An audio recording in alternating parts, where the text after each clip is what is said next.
Welcome again to the Comic Book Historians Podcast with Alex Rand and Jim Thompson. Today we have one of our comic book heroes, famous writer Don McGregor. Don, thanks so much for joining us today.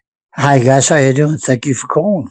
I was 12 when Jungle Action came out, and I can't tell you how excited I am to do this interview. Your work really was important. You and Steve Gerber were super important to me at that early age. So I just wanted to start by saying thank you. So thank you. I was at a convention not too long ago, and a woman came up to me to get one of the Black Panther, Panther versus the Klan books, the one with the child lashed to the burning cross, and said she was 6 years old when she read it. And I said, what did you think of that when you saw it? I can't even imagine at 6 years old how I would have reacted to that comic if I saw it at that age, you know. And so it's just amazing to me that some of the people have seen these at a very, very young age. I was 12 to 14 for Panther's Rage, so that was like my prime. So let's go to your early days. You were born in Providence, Rhode Island, in 1945. What were your circumstances? Were your parents workers? What did they do? That kind of just early background stuff. Oh, like all you need to do is read Ragamuffins, and it's all there. Okay, because that's all based. And in fact, I could take you the places that Gene has drawn in there. They're all based on real places and photographs, and a lot of it actually, all these years later, still exists. When little Randy is going up Main Street and he climbs up on the cement wall, he's pretending to be a cowboy, and he's leaping over like a gap in the wall that leads up to where the person's house is. And he's pretending it's a canyon. He's leaping his horse over and everything. All of that is still there. The firehouse. I don't think the store where I actually first saw comics is still there. But that story actually is just exactly how I first saw comic books. And my mom would cross me across Main Street to go to kindergarten, and I was supposed to stay on. I was not supposed to go back across Main Street. And eventually, if you've read Ragamuffins, you know I do when I get hit by a truck, but that's another story entirely. But then again, guys, there's always another story. But then anyhow, the first time I went up that street, and I was supposed to stay just on the sidewalk, there was a side street, and I believe the store was called Charlie Murray's. And when I went into that store in those days, they used to have the comics up on wires, up on the ceiling, and they were hung by metal clips, and they would stream all around the entire, like banners, all around the ceiling. And the store owner could move the comics with, he had a hook that he could, grab the wire mesh and pull the comics around until you got to the book or magazine. But I think it was all comics. I don't think there were any magazines. It was all comics. And I just remember that was love at first sight. Nice. I'm 5 years old. It's all this color. It's all this amazing stuff. And so there was probably my first exposure to comics. The first comic I ever got, I must have been 5 or 6 years old. I know it's Hopalong Cassidy number 66. And there was nothing I loved more than Hopalong Cassidy when I was a kid. And he's still, like, I got to meet his wife in later years and being involved in doing conventions with Hopalong Cassidy and such. Just it's going to be hard for you to imagine that Hopalong Cassidy was as big as Star Wars. Mm-hmm. When the Hopalong Cassidy newspaper comic strip opened in the Daily News, it was February of 1951, and over 250,000 people lined 42nd Street. And he was standing outside just dressed in his hoppy outfit. His wife, Grace, was watching from the windows inside the Daily News. And he was out there from 10 in the morning till midnight in the cold. And they hadn't expected those kind of crowds to appear. And he did not leave. And he came up, and they had to bring in firemen, other people to be, because they needed security. They didn't have enough security, and they didn't expect us to go on that way. And he stayed out until midnight. He was out there, from 10 in the morning till midnight. And when he came in, Grace said to him, how could you do that? He said, if they could come out there to see me and stand in the cold, I could stand there to shake their hand and thank them. And that's the kind of guy that William Boyd was. Oh, nice. And I told this story before. I know it's getting a little sidetracked, and I'll get back to the comics in a minute. But just to give you an idea why William Boyd is like one of my heroes. In 1951, William Boyd goes to, I think he's in Alabama. Pretty sure it's Alabama. And Grace told me this story. And he was one of the first people to really merchandise a character. And I don't know whether it was Gimbel's or whether it was Macy's. They're having a big showcase and everybody was lining up. And when Bill gets there, the lines are set up, and you see all these white people in one line, and then you see black people in another line. And William Boyd says to the manager of the store, like, what's going on here? And the manager says, well, we're going to let the white people go in, and then we'll let the coloreds go in. And William Boyd says, it's first come, first served, or I'm leaving. I'm not staying here. And he broke the race barrier line in 1951 in Alabama. He's still my hero. Oh, that's great. That story told. You asked about the comic. The reason I brought it up is I got my first allowance. I got a dime for the week. And my dad gives me a dime, I guess, in the morning. And as I go up to school, I stop off at Charlie Murray's, and there's a Hopalong Cassidy comic. And it's Hopalong Cassidy number 65. And I said, God, let me have that. And he takes the thing down from the rack, and I give him my dime. And when my dad comes home, my dad says, well, what'd you do with your allowance? And I said, hey, look, Dad, I got a comic book. And he goes, comic book? You spent your whole allowance on a comic book? So the next week, I get my second dime, and I go, I'm walking back up, and they must have got next month's Hopalong Cassidy.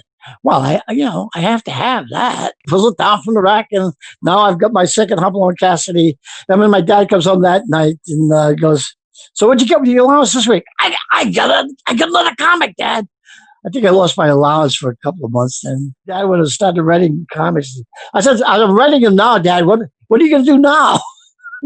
But nobody ever stopped really reading the comics because I had a comics collection from, I don't remember a time, before that I didn't.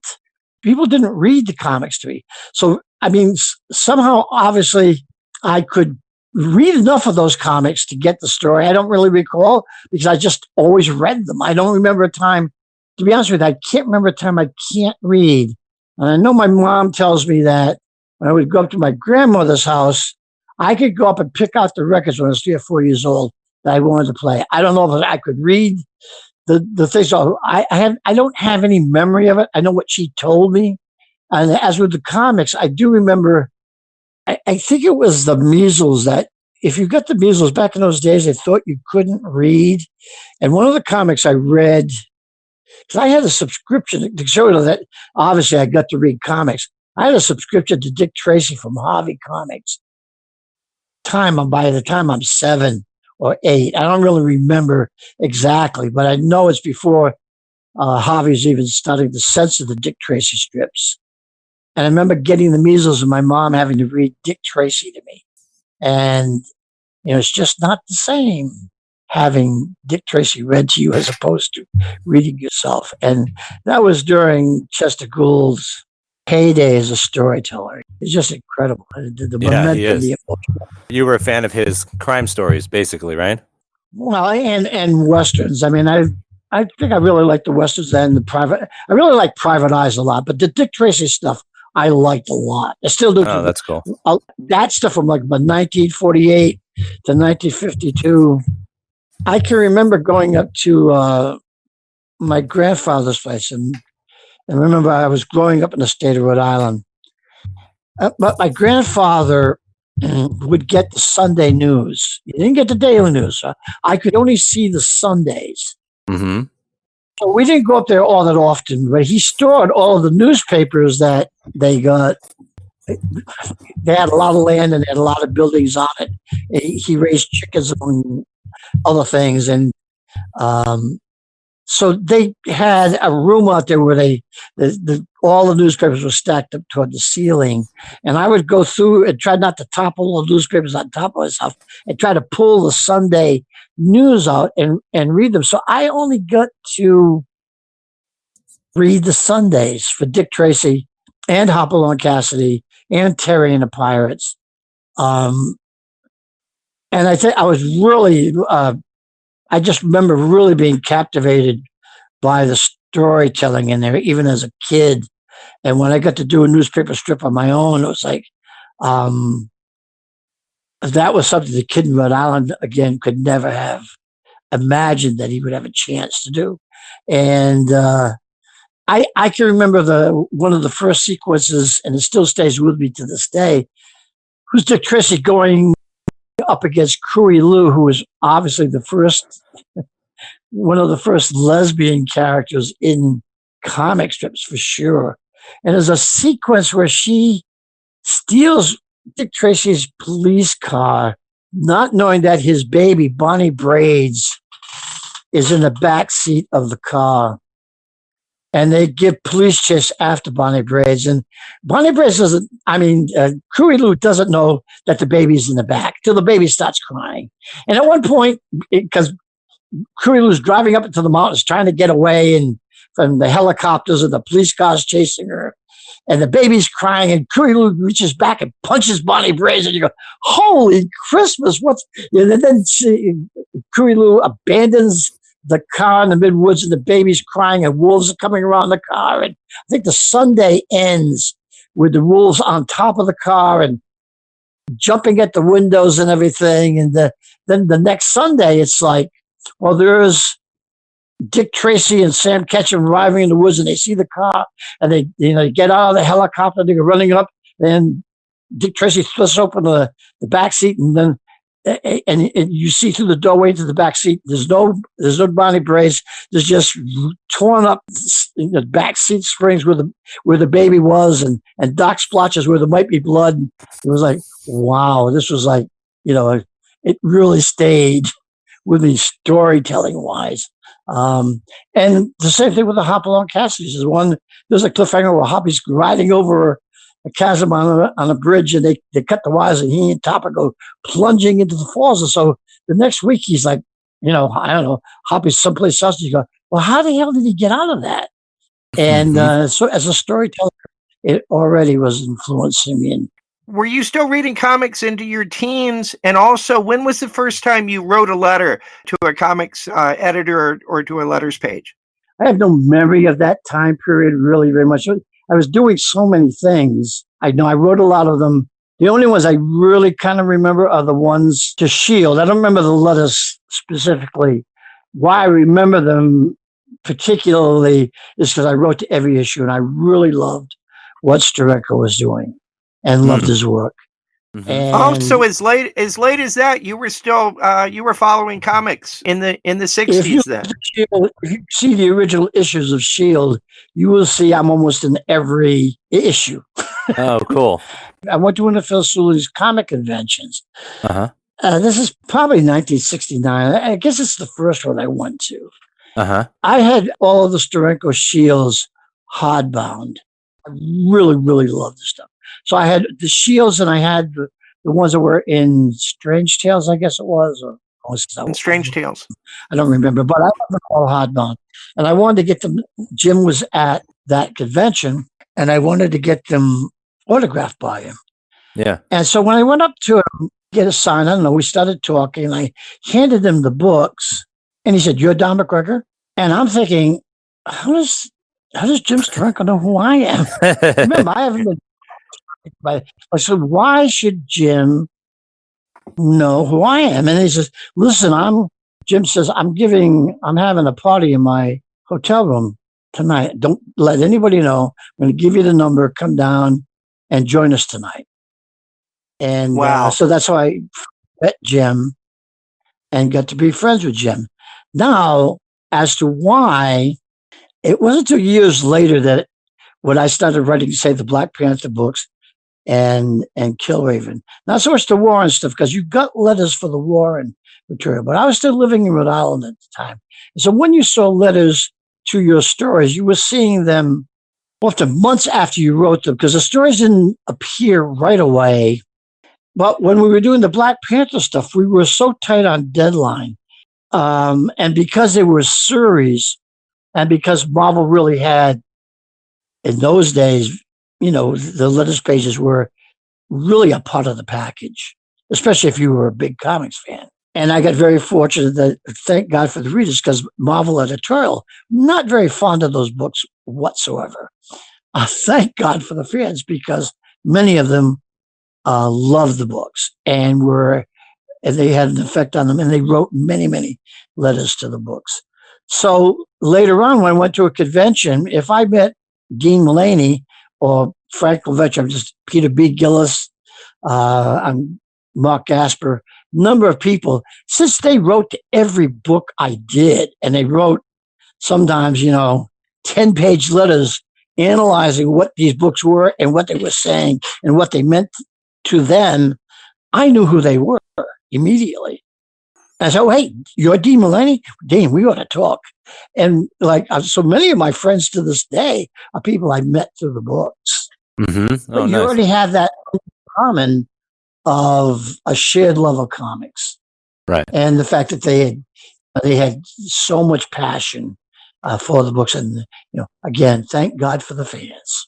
Yeah, I remember the books that I loved the most were the ones that had the best letter pages too, because the people that were writing were the people that had similar sensibilities to me.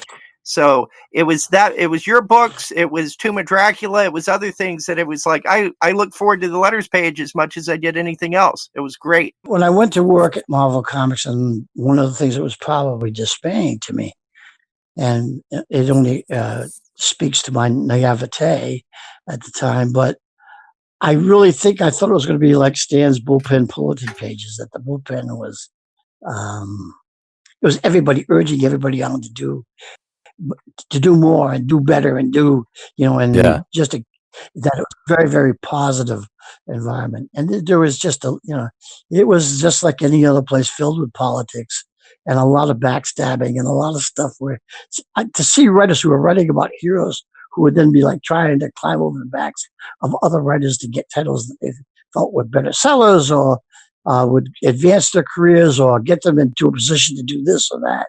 Oh, interesting. I found it was, for me, dismaying. All I wanted to do was write my stories and leave me alone. I see. Yeah, so it was not what you expected. Before we get to Marvel, and I want to hear all of that because that's fascinating to us, but I want to just ask a couple questions about your beginnings of you as a writer. You worked for the Providence Journal. Was that your first professional writing work? I think the first thing I had published had won a poetry thing that was national. And so there was and in fact, it's one of the few things I actually can still quote, because most of the stuff, I could quote other writers' lines to you, not my own. Other people come, Don, do you remember when you wrote this? And they will know that line, or because it spoke very directly to them. Pretty much, I'm not going back over my own books because I'm on to the next project. And every project just demands its own particular research, focus on what that book is about, and developing the themes of it and the characters. And some of the books more than others, because I'm asked questions about them, or there's some other project that's being done at a later point in time, and I've got to go back. I know when I went back to do the Killraven graphic novel with Craig, I think that was the first time I had gone back to the stories, and I didn't actually read all the stories. I actually if I was doing an old Skull scene, I just read his scenes to make sure I had his voice and everything I had written about him. And I had also wisely, in earlier issues, done, for me, wisely, done character histories. So there were pages I could actually just go to, and it would pretty much give me all the information I needed historically about the characters to make sure I wasn't forgetting anything or that I was, screwing something up that I had established for the character. I was trying to be very, very careful about it. I'm not saying I never made a mistake, but I sure hoped I was doing everything I could to make sure I didn't. Well, since you brought up other writers and saying you could quote that, let me ask one final question before moving on to Alex and Warren comics. Who were, during this early period, formative period, who were the writers, not comic writers, but other writers that were influential in your own style and in your content? Probably the writer that had the most profound influence on me was Evan Hunter. Who exactly. is also known as Ed McBain. And I'm not 100% sure of this, but I'm pretty sure I'm remembering this right. At the time I was reading both Evan Hunter and Ed McBain, but it was before he had revealed that they were the same person. Because I know I started reading, when I read Budwing, I don't think I knew that the Evan Hunter who wrote Budwing, which was a regular novel as opposed to a genre piece like the 87th Precinct novels were. I don't think I knew that he was the same writer. You were talking about being a certain age when you read, say, the Black Panther or Killraven, and so they had an impact on you. Well, I think that was the kind of the way it was with Budwing for me. It's all about a guy who wakes up on a park bench one morning in Central Park, and he doesn't know who he is. And the book is either a novel about 24 hours in one person's life trying to find out who they are, or it's an entire lifetime. And it's brilliantly done so that when you finally realize, oh, wait a minute, this can also mean this, and this can also mean that. And it's also a novel about New York City. And to me, Evan Hunter, Ed McBain was the great New York City writer. So even though I was growing up in the state of Rhode Island, reading those books, when I got to New York, I didn't even understand up and down. Like I eventually got to think, oh yeah, the numbers go this way and they go that way. If you get the street names, I had no clue where we stand the horizontal grid. I didn't understand anything in the stories in real life that would deal with that.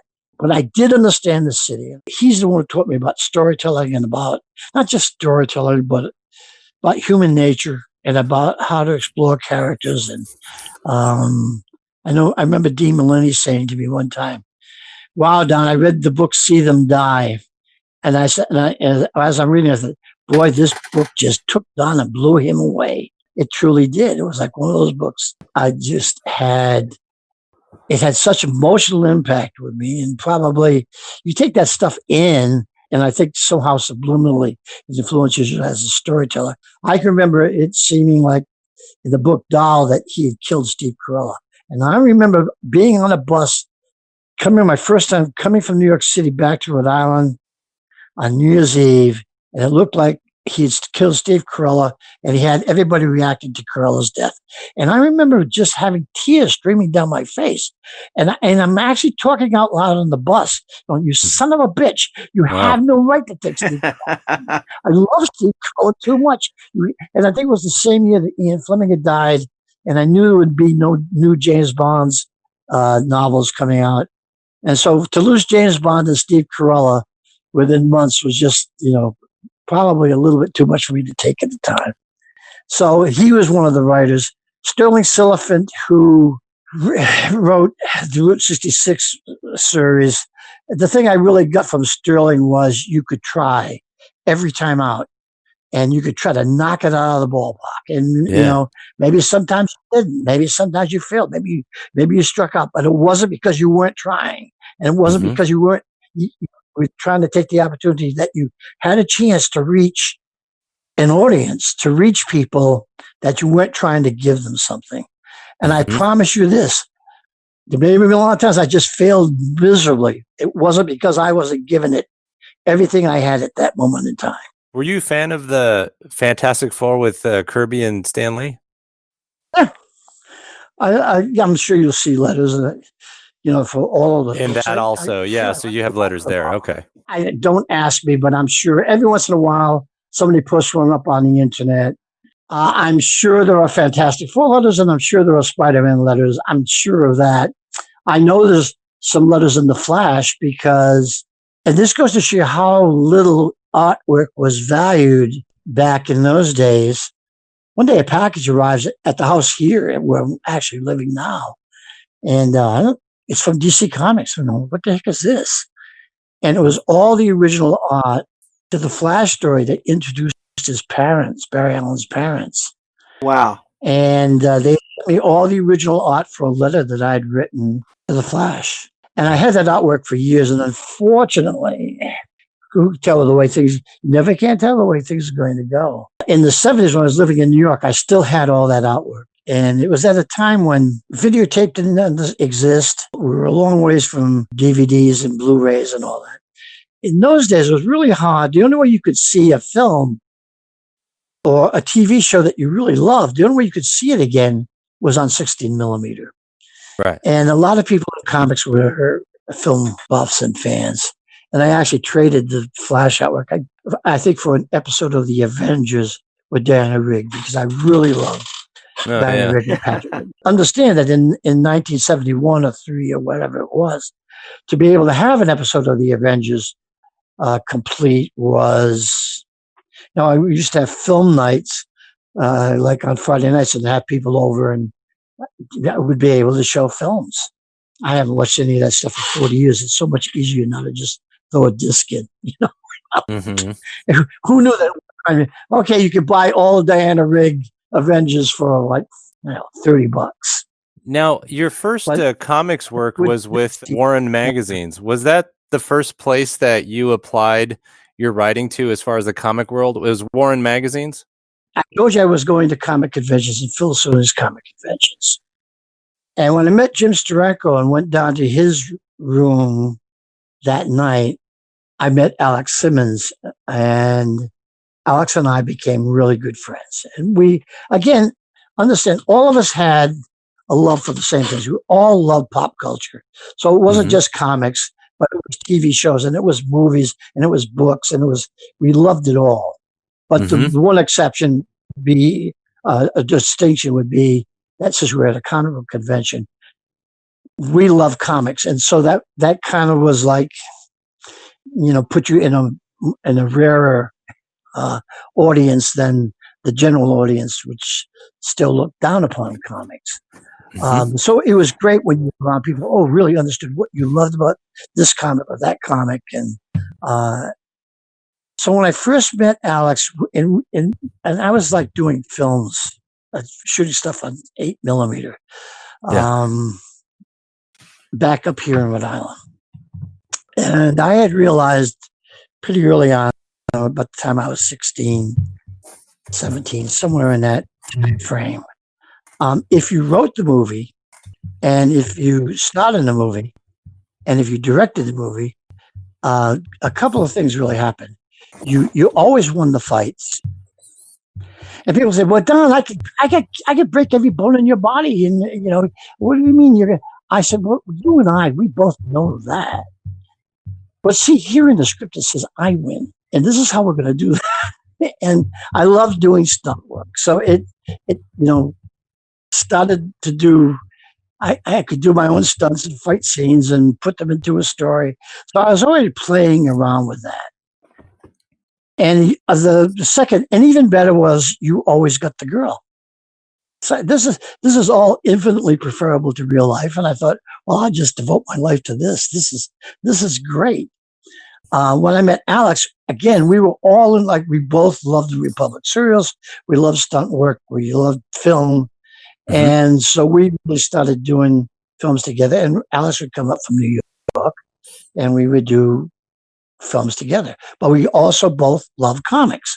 Alex and I were doing a lot of fight scenes together because I knew that I could trust Alex, and Alex knew that he could trust me. Because when you're doing stunt work and when you're doing actions, fight scenes, now you got to be really careful. A lot of times you're doing with people who I was doing a stunt sequence, and I had a real machete that I found in some woods at one point in time. So I was doing a fight scene, and I didn't know anything about fake weapons. So we're using the real, I was working out the choreography for the fight, and it was on a dock. I was on a dock over water, and the stunt was supposed to be that the bad guy would swing at me with the machete, and I would jump back, and the sweat would go past me, and I would come in, grab his arm, and then punch him, and then take him, throw him off the dock into the water. So we had rehearsed it a number of times, but a lot of times, when the camera starts going, people suddenly put everything into it, and this guy actually kind of like lunged forward, whereas before good thing I was leaping back, because the blade of the machete actually tore through my shirt and went right across my stomach. Now, fortunately, I was going back, so it only really basically left a red line across there. Now, and because it's film, I didn't stop. I kept doing the stunt, grabbed his arm, hit him, threw him in the water, and then looked at him down. So, what the fuck are you doing? That's a real machete. You could have killed me with that thing. And I bring that story up because with Alex, I think the one time we were doing a stunt where he was swinging an axe at my head. I had to get underneath it. And I knew with Alex, you could do a stunt like that we were both going to be being careful, that we knew that one mistake here and somebody's going to get seriously hurt. So we started doing our own stunts together. And then I decided, and this is how Detectives Incorporated actually first get created. They weren't created for comics. They were created for film, for Alex and I to play on film. And I had written a screenplay called Death Game in 3 Dimension. And that was the first Detectives Incorporated. And then I actually wrote a short story, because I was actually taking stories around New York. And I wrote one called Assassin Street. And I was taking that to places like Mike Shane Mystery Magazine. And I've been talking to the Mike Shane people, because I wasn't trying for comics. I love comics. I didn't have anything against comics. But then I said to Alex, hey, why don't we do our own comic? We're going to go to the comic, we're going to go to Phil Seuling's thing next year. Why don't we do our own comic? And that became the first Detectives Incorporated. Oh, yeah, right. Yeah, I remember, because that was your first draft, basically, of that. Is that right? We actually did it, Alex. I mean, it was like, all right, we even had deadline problems, because Alex had to come up and finish it days before the convention in New York. He came up to Rhode Island. We sat down every day to get it finished and get book put together and collated. And it had a Pepto-Bismol pink cover. Uh-huh. And there's very few copies of that I know of that exist. I think Doug Bench had one. I'm not sure if I know of anybody else who actually have copies of the book. I'm sure they do. We finished the book up in time for the convention. This is about 1970. Yeah, 71 is the Warren, yeah. If I hadn't done that, the Warren stuff probably would not have happened. Alex and I went to the Phil Seuling Convention that year. We were young guys. We didn't want to we have to sit behind the table trying to sell a damn book. We wanted to go out and have a good time at the convention. In those days, somebody actually would man a table, and they would sell other people's books. So we actually, I don't know, I don't remember what you had to pay them. They took some kind of percentage, I guess, or whatever.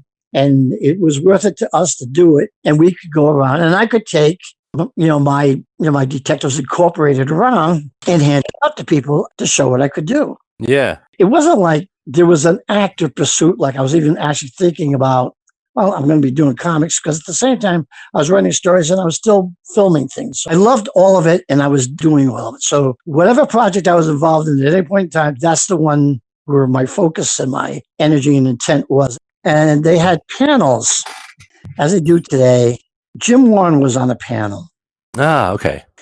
And as we went to see the panel, I handed out Detectives Incorporated to everybody going up on the stage. Yeah. Because I had realized, even at that point in time, especially when there were panels, if the people weren't talking, oftentimes they were scarcely listening to what the other people were saying. It wasn't that important to them. They were involved in their own thing. Yeah. And Jim Warren was up there. And so anytime anybody was speaking, the other people were looking at Detectives Incorporated. You know, and you can see that Pepto-Bismol pink cover like anywhere from the audience. Now, and just to go to show that I don't recommend this as a way to go. It shows that there was no plan. I thought, well, this will get me published at Warren magazines. There was no thought to that at all. Most of the time, anything I've said or done, 10 seconds before I said I did it, I had no idea I was going to say or do it. And Alex and I are sitting in the audience. Jim Warren is up on panel. And I've told the story with Jim Warren present in one of the last conventions I'd seen him. This may now be, 2 decades ago. It was definitely during the 90s, probably around about the time I was doing Lady Ride and Zorro. I think somewhere in that time frame.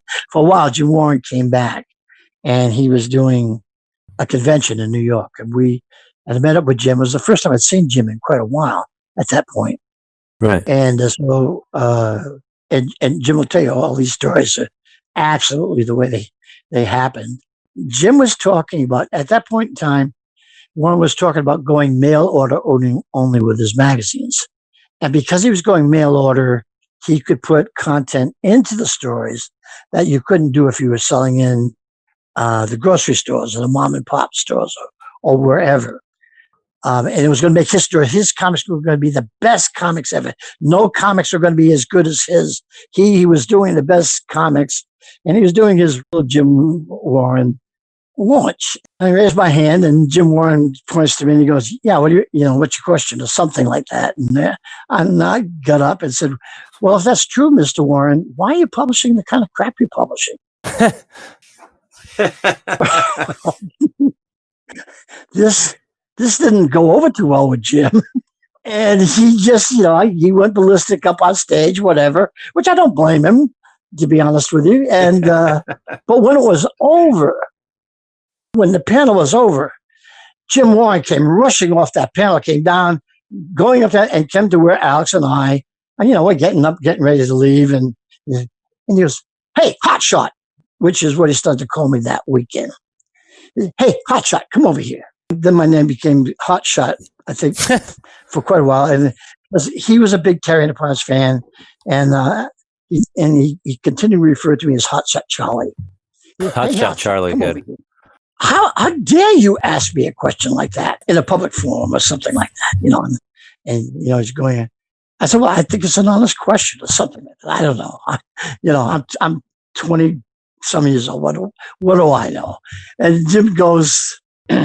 Just name one story. Name one story I ever did that was crap. Now, I'll be honest with you, Jim, Alex, it's not a thing I would do now because I understand it can have consequences to a person's career later on. But I wasn't in the business at the time. I didn't know anything about that kind of thing. And I named a story. That and I still legitimately to this day, I'm sorry, the story is crap, okay? I'm not going to tell you what story it is. But Jim says, "Oh yeah? All right, come with me." And Alex and I followed Jim, and he goes into, in those days, they used to show movies. Yeah. They might have done it actually 24/7. But I don't want to swear to that. But if they didn't, they showed them late into the night. Because again, that's the only way you could see old stuff was like if you went to some kind of film retrospective. And the comic conventions, Phil would have a thing where they were showing old movies. I don't believe I ever attended any of them because we were always busy doing stuff, other things. So I was not really there. But we go into the docking room. It's huge, huge room. And I can see that Jim is walking down, looking up the aisles. Look, he's obviously looking for somebody. And eventually he sees the person and he motions the person over. And this 6'6" black guy comes out. And Jim Warren goes, "Don McGregor, this is Billy Graham. Billy Graham, this is Don McGregor." Oh, Billy wow. Drew. "Don McGregor, tell Billy Graham his work is crap." And because it absolutely is true, I said, "I didn't say the artwork was crap. I said the story was crap."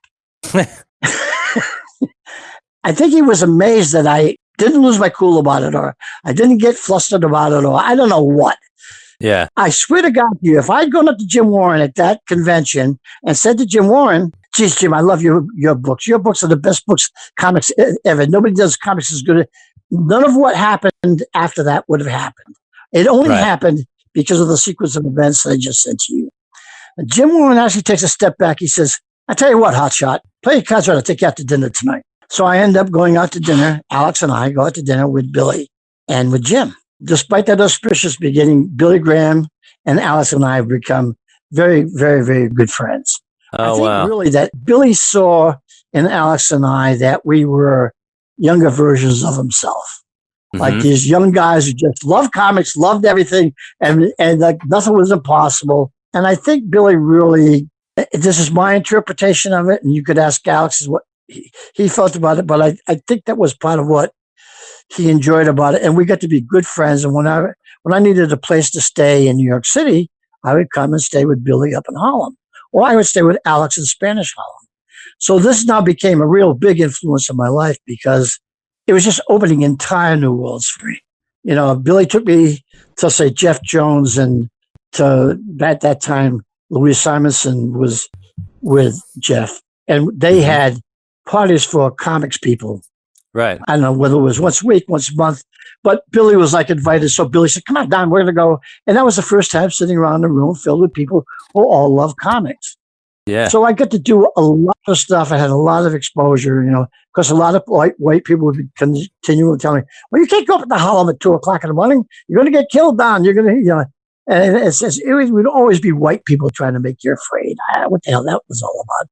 And later this year, hopefully, we're still working on the production values because we're going to reshoot all of Billy Graham's artwork for Saber and Exploitation of Everything Gear. We're going to come out in a deluxe volume with all of Billy's artwork restored, and it's in the process. In fact, I owe his granddaughter a letter. I will get to it. I talked to Dean. I have talked with Dean this week, and it is one of the things that I will get around to doing. Now, that doesn't end the Warren stories yet. Right. It takes you to the point that, yes, I've met Jim Warren. We've gone out to dinner. And the next day, I was coming into a big room, into the convention. I don't know, the display room, I guess. There was an open section in the beginning, and Jim Warren was standing, and he had a painting that was covered. It had a coverlet over it. Jim says, hey, hotshot, come over here. So I come walking over, and you really think you're a hotshot, don't you, Don? And I said, no, I don't. And I really didn't. I mean, just trying to do the best I can, you know, like. So Jim Warren goes, okay, I've got a Vaughan Bidet painting under here. Oh, wow. And I'll tell you what I'm going to do. I'm going to lift this coverlet up, and I'm going to count down from 10. I'm going to give you 10 seconds.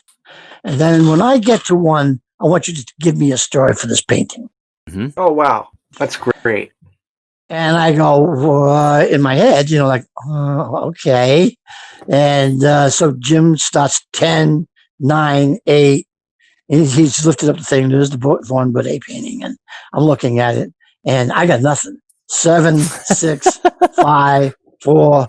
And I'm still staring at it like a deer in headlights. You know, there's like 3, 2. And the one thing I know, guys, there's only one thing I know. I don't have anything in mind. I have no idea. But I know that when he gets to 1, I'm going to start talking. And it was 2, 1. And I said, okay, there's 2 guys and one said, whoa, hey, hotshot. I got professional writers. I'm not going to mention any of the names now. Who want to do stories. This is a Vaughan Bidet painting. You think I'm going to give it to a nobody like you? Are you kidding me? Get out of You're not getting a Vaughan Bidet painting. So we had this discussion, and okay, I'm not doing it. 4 months later, I get a call from Jim Warren. By that time, I was writing for him, and I had started writing stories. And let's get this very, very clear.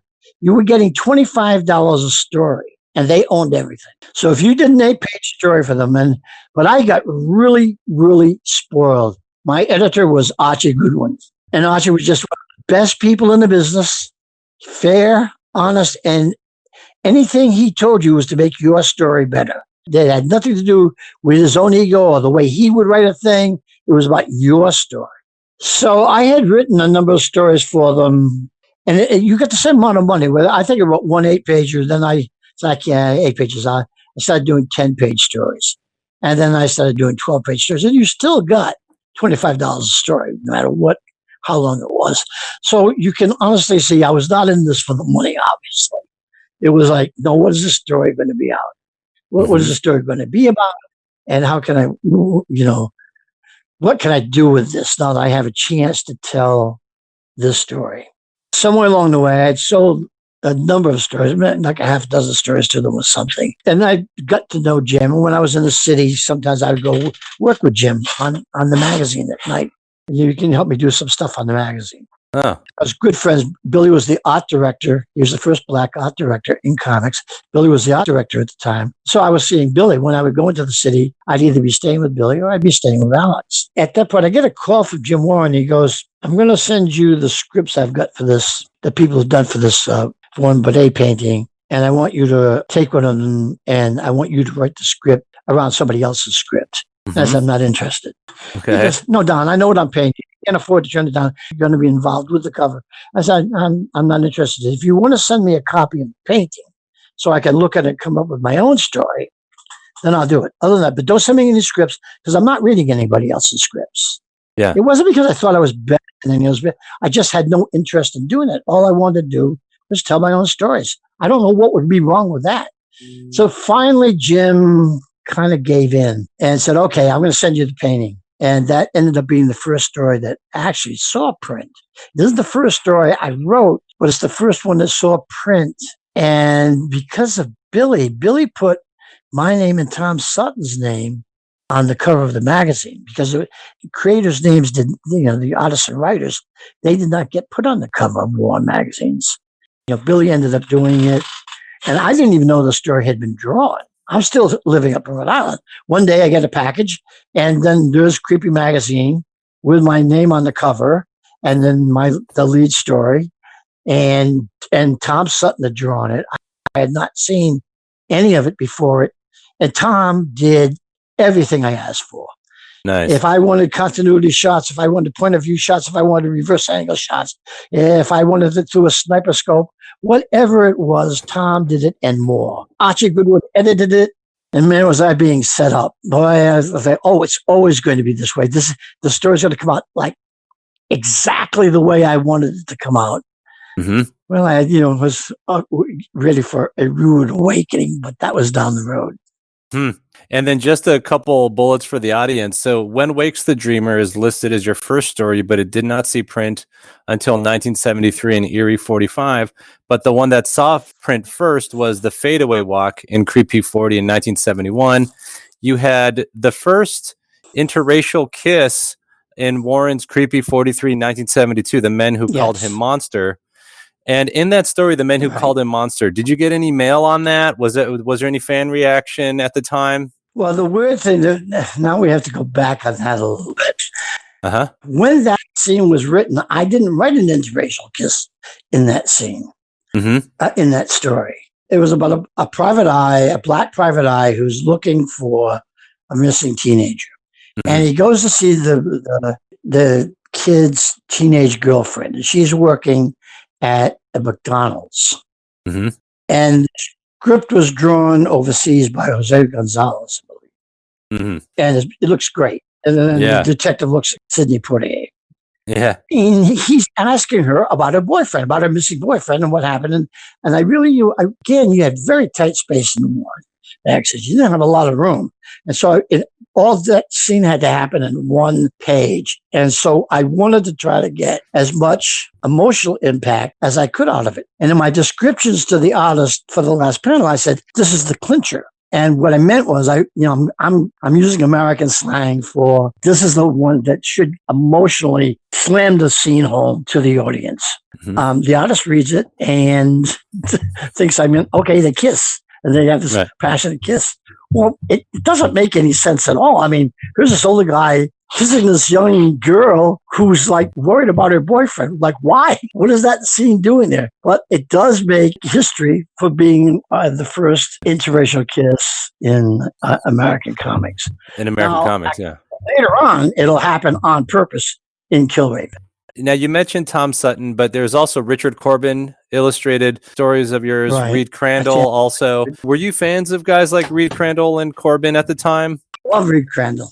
I was very fortunate. I had an uncle who was a real asshole. He really was terrible. I'm not going to say, I'll try again not to mention any names. He was growing up in the 40s. So at that time, he had really great taste in comics. And when I would go up to my grandma's house, when I went up to the attic, I found all these old comics.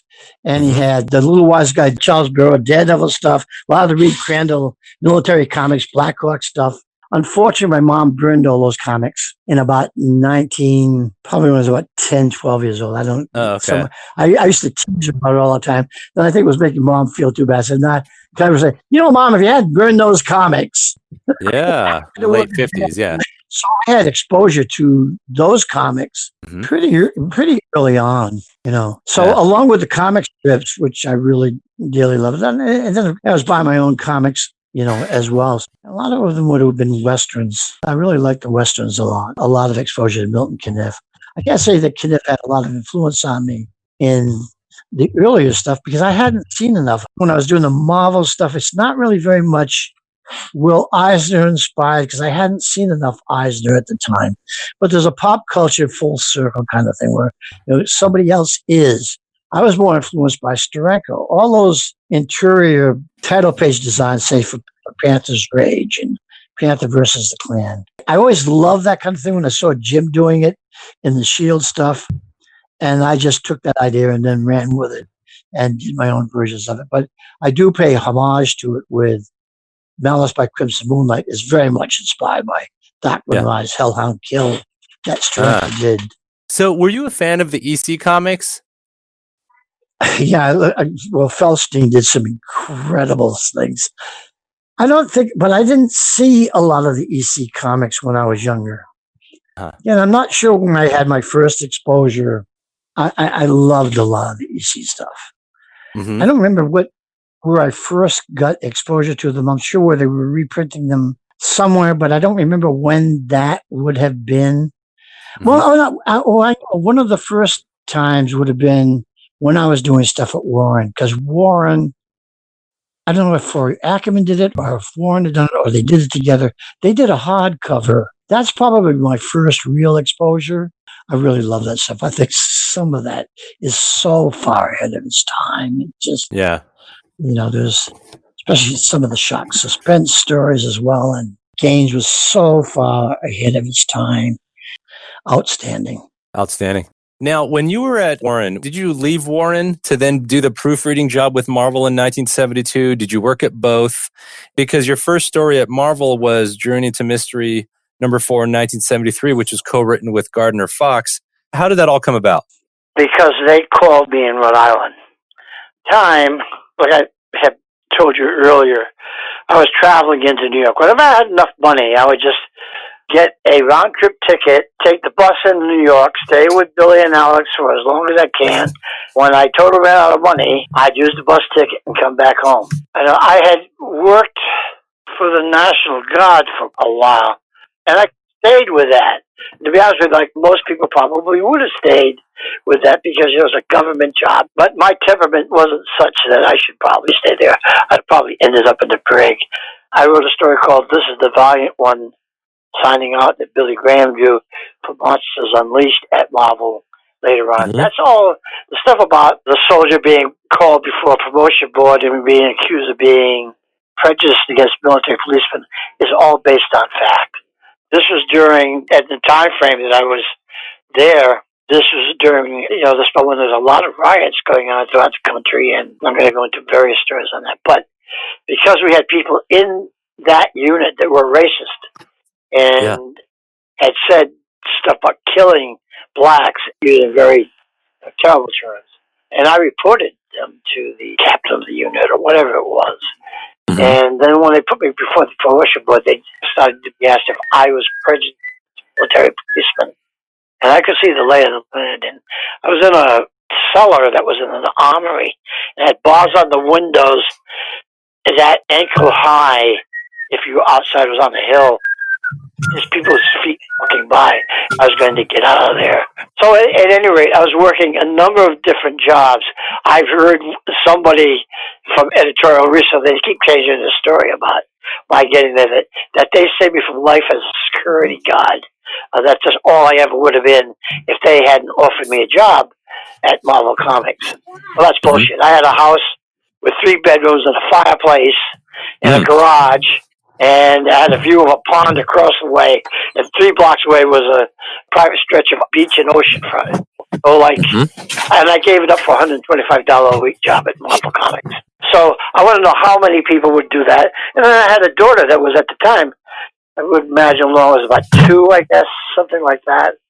But there was a chance to write. You know, I loved Marvel Comics, and I was already writing for Warren, and I was very close to some of the stuff to Mike Shea Mystery Magazine and Cosmopolitan. And that's where I really was aiming toward. That's why the collection of short stories was able to come about. Those are stories originally that I had written when I was peddling my stories. I never went to Marvel Comics. I never went to DC. Doing the comics at Warren were just fine for me. I had a good relationship with Jim Warren. I had a good relationship with Billy Graham. Like, really, except for the money, there was no problem there. When I went to Marvel to do the editorial job, in the beginning, I mean, it really was kind of like, kind of as an editorial gopher, you know, like, but a majority of the job was reading the reprint books that went out. And so that's how the God the Fox story comes about. Some of the reprint stories were like horror stories they did in the 50s. And while I don't, be honest with you, recall what the problem was, there was something the code wasn't going to approve that was in that story. I don't have any memory of what it would be, so they wanted me to rewrite it. To write a new ending was something that was suitable for the code. I had no memory of what that was. I know it has me listed as writing with Gardner Fox. Never met Gardner in my life. Okay, if you want to put it down as part of what I did, I guess, but it was really just writing some new ending, or I think maybe we had to change a few panels here and there. I really don't remember what the deal was. That was the job I was doing there, was reading the reprint books. And part of those reprint books was Jungle Action. And so one of my reactions was to the Jungle stories and saying something too editorial, like, I can't believe you guys are putting out this racist stuff this in the 1970s. I just can't believe you reprint this stuff. I wasn't even thinking of the Black Panther. I know I had said something like, can't you at least have a black character that's a jungle hero? I wasn't thinking that they were going to do new stuff in there, or that I had no power in those days at all at Marvel Comics. I was just there proofreading the reprint stories. But there was a lot of unwritten rules in the comic industry at that time. And one of it was, like, if you had an editorial job and you were on staff, that somewhere along the way you would be given a chance to write something. And when I was given the Black Panther and Killraven, I was given those books. I found out later, no reason for this person to lie to me about it. Steve Gerber told me that he was in a meeting with, when he just says, well, we'll give down this Jungle Action Black Panther thing because jungle strips don't sell. At that time, I think Joe Kubert had been doing Tarzan for DC, and I guess it hadn't done very well. And I think the general attitude in people in the suits was that, well, if you can't sell Tarzan in comics, what the hell can you, in that genre, can you sell? They thought these books were going to die, and they could tell me that I had my chance. And I think they knew I had no political aspirations. I wasn't trying to become editor-in-chief. I had no interest in it whatsoever. And or if I did, I was going about it in the straightest way possible. Now, I was only involved in do whatever the work was that came in, and when I had a chance writing my stories. And I think at that time, I probably was still doing some stories for Warren, but you know, I know Jim was upset with me because I went over to Marvel. You traded me down. You were traded down. And I said, Jim, you're paying me. I think by that time I was getting $40 a story. You're paying me $40 a story. Give me a break, Jim. But Jim and I stayed friends. I mean, I'm friends with him to this day. Now, Sid Shores did some art for your story in Chamber of Chills 5, 1973. Did you meet Sid? No. No, okay. So a lot of times you'd put in a script, and it's not like you'd meet the people that did your stuff, right? Well, that's actually not the case for me, but in that story, yes. I don't remember exactly how I got the offer to do a story, and that would be one of the places that if you were starting out to then, because the Warren stuff didn't count. It didn't matter what the influence, say, the Fadeaway Walk had, or the Men Who Called Him Monster, A Tangible Hatred. A lot of those stories, a number of people, especially the night the snow spilled blood, I think Jim Steranko, I always tease Jim. To this day, to say, Jim, I never got better than that, right? I peaked. But those stories didn't mean anything to Marvel editorial at all. But when you got offered things, because there's only one story I could think of that I wish I had never done, and they wanted me to adapt an August Derleth story into comics, Vampire Tales or something. And it's not because I think I'm a better writer or storyteller than Derleth. I didn't agree with the story. I didn't like what it was about. And I tried to turn it into the best comics I could, but I think it involved little kids somehow, and it was like, it's not the kind of story I would do. Oh, okay. And I said no, but I also knew that if I said no, that's just not the way things were done. And so the first time you offered a story, you say, no, I don't want to do it. I couldn't find any way that I could just say no and not have it have real consequences. Right. Somewhere in that same time frame, I was told I could do a 6-page story, that horror anthology book or whatever it was. And my editorial didn't like it. And even said they shouldn't have let me get away with it because it wasn't good comics or something. I don't know. You know, people can judge for themselves because the story is the story, and it's still the same story that I wrote. I had no problem with that story. I mean, it's like with a lot of it. I wish a lot of it were better. But for a 6-page story, give me a break. You know, it's no better or worse than anything else that was in there. And there's a couple of lines I think I like the last lines for the ending. It's very kind of in a Rod Serling kind of vein. So, like, there you go. If you're being Serling-esque, probably it's a poor Rod Serling, but still in all, it's, you know, a good influence, whatever. So that's how that story came to be. So then, now in 1972, was basically Roy the editor-in-chief at the time you joined, or was Stan still editor-in-chief at that time? Did you talk much with Stanley around this time? And Stan was not in editorial all that much. He had his own office off to the side. But, you know, Stan was very much going around doing promotion for Marvel and doing speaking engagements and things like that. So he was there. I didn't see all that much of Stan, but I certainly had some dealings with Stan, especially when it came to doing the interracial kiss at Marvel Comics, because that ended up being a much bigger situation than I had realized it would be when I started to do it. So does that answer that question? Well, it kind of does, yeah. And Jim is actually going to take that baton and talk about a little more officially your time at Marvel. So go ahead, Jim. Before I get into Jungle Action and Killraven, I want to talk a little bit about the people you were working with in 1972, or at least the people that were fellow writers and artists at that time, because this is my favorite Marvel period, really. The Steve Gerber, Englehart's, Doctor Strange, Starlin. What was it like? Did you guys realize just how cool your comics were at that time? Was there a competition between you to churn out the best stuff? No, I think most of the stuff you're talking about, the people were doing it independently from wherever they were situated. I don't really remember even meeting Jim Starlin. I might have, because I was on staff in the beginning. You might have run across more people because that's where you were. You weren't at home writing or putting the stuff together. There were people I was close with, especially when I was really close with Rich Buckler and Craig Russell and Billy Graham, and they're all artists. You have to understand, the books themselves, when they came out, were not really thought of fondly by Marvel editorial. Other than Black Panther or Killraven, I can think of 3 people off the top of my head that like those books. And that would be Jim Steranko and David Anthony Kraft and John David Warner. And there may have been others. I'm not saying there wasn't. I don't know. But those are the 3 I can really think of. In terms of writers that I actually hung out with to any extent, but that would have been like more later. Because a lot of stuff happens between 73 and 75, not just with the books, but my personal life. Everything comes upon it. The scenes is a turbulent time, and it's full of really big highs, a lot of excitement, and really becoming aware of the readers and the fans and having a real intimate connection with them. And, you know, at the same time, fighting to do the stories that I want to do and becoming really good friends with the artists I was working on.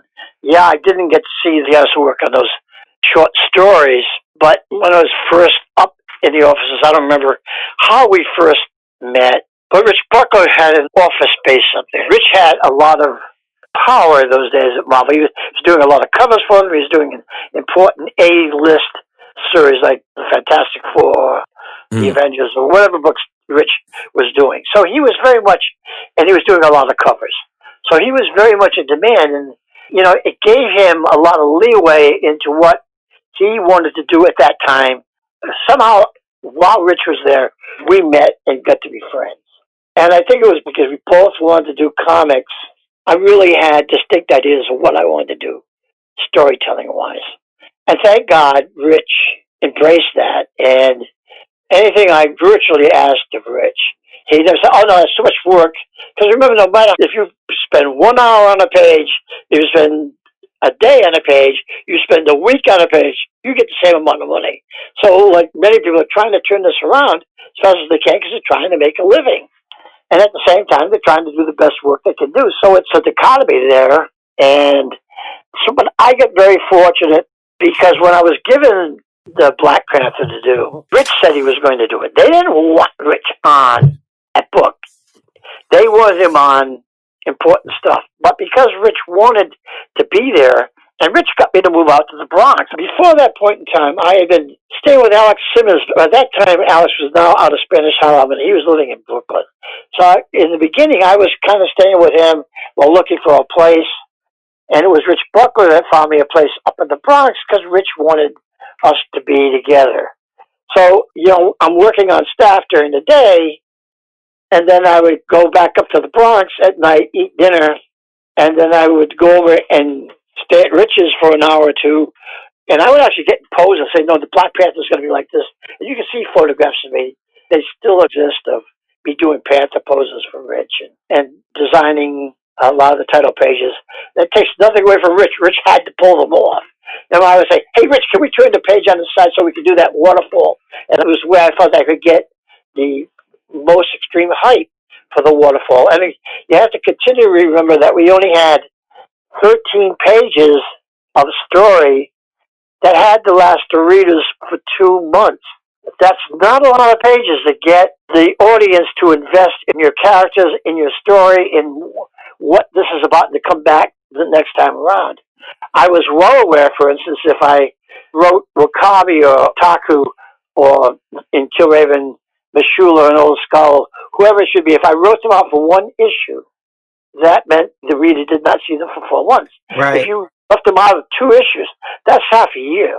That's really a long time to ask an audience to invest in a character. So I was very determined. That was one of the things I was always trying to address, that the characters in each issue there, they had a presence, and there was something new about them that you would learn if you were an old reader, and if you were a new reader, you would be introduced to those characters so you would know what they were.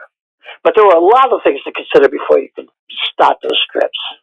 So when you and Buckler were working on the very first one, Jungle Action 6, was there a notion that y'all were going to break a lot of rules and really do just something extraordinary? Because it's not just the writing, which is sort of unprecedented in terms of how style and things, but the story itself with its Steranko style title pages and certain other aspects of it, it really did stand out on the market as different from your average Marvel book. It was like nothing I had seen. Was that really trying to achieve something completely different? Well, I hope as a creator, that's part of being uniquely who you are, for better or worse. So I had no interest in what other people were doing. That's their business, not mine. I can love it or hate it or be in between about it, but I'm coming that as a fan. To be honest with you, by the time I was writing the books, I'm invested in writing the books. When they gave me the Black Panther, I was told basically one thing. You're going to be doing the Black Panther, and it's set in Wakanda. So at that time, there had been very few Black Panther set in Wakanda stories. If there were over half a dozen, I'd be hard pressed to say how many over half a dozen. So, yeah, there was that Avengers issue with Bushima, and I can't think of a whole lot, and the Fantastic Four, obviously, but there wasn't very much at all, was there? No. But there were a lot of Black Panther stories. I read everything. And in those days you could. And in fact, I think Jim Steranko lent me his books because at that time, much of my stuff was still back in Rhode Island.